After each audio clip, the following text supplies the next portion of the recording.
আজকে আমি ভাগ করছি মুরগির মাংস দিয়া আর আলু দিয়া, মানে বলারের মুরগি আছে না, ওরই ভাগ করছি।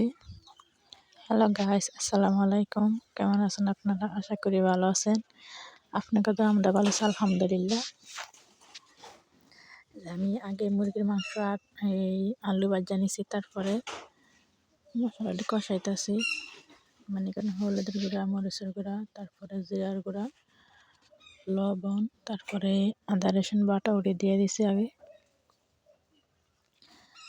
নেড়ে আমি কষা নিতেছি অনেকক্ষণ লাগাতে। তারপরে যে মুরগির ঠ্যাং আছে না, মুরগির ঠ্যাং আর গিলা কলজা, এটা আমি আগে দিয়ে দিছি।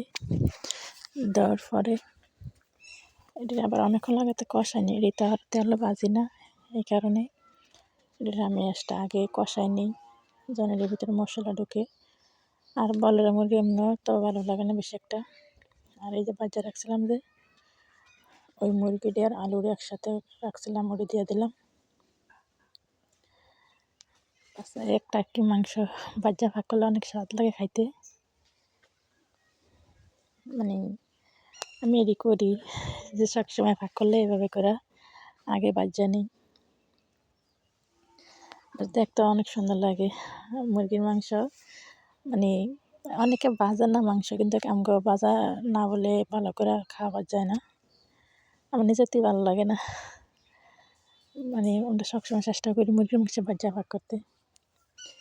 আর এই যে আমি জল দিয়ে দিছি, জল দেওয়ার পরে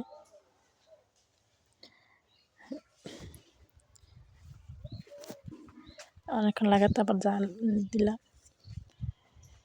তারপরে আছে না জিরার গুঁড়ি, মানে জিরা আমি প্রথম দিই কষানোর সময়, লাস্টে আবার দিই উঠানোর অনেকক্ষণ আগে দিয়ে দিই,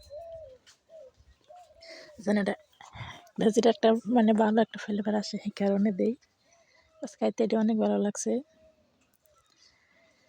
আর ভালো একটা সুখবর, আমগো ভিডিও আছে না, একটা ভিডিওর ভিতরে 1K হয়েছে, মানে ফেসবুকের ভিতরে আর কি, ছোট্ট একটা 15 সেকেন্ডের ভিডিওর ভিতরে বর্তমানে প্রথম 1K হয়েছে। আপনারা সবাই দোয়া করবেন আর পাশে থাকবেন। আল্লাহ হাফেজ।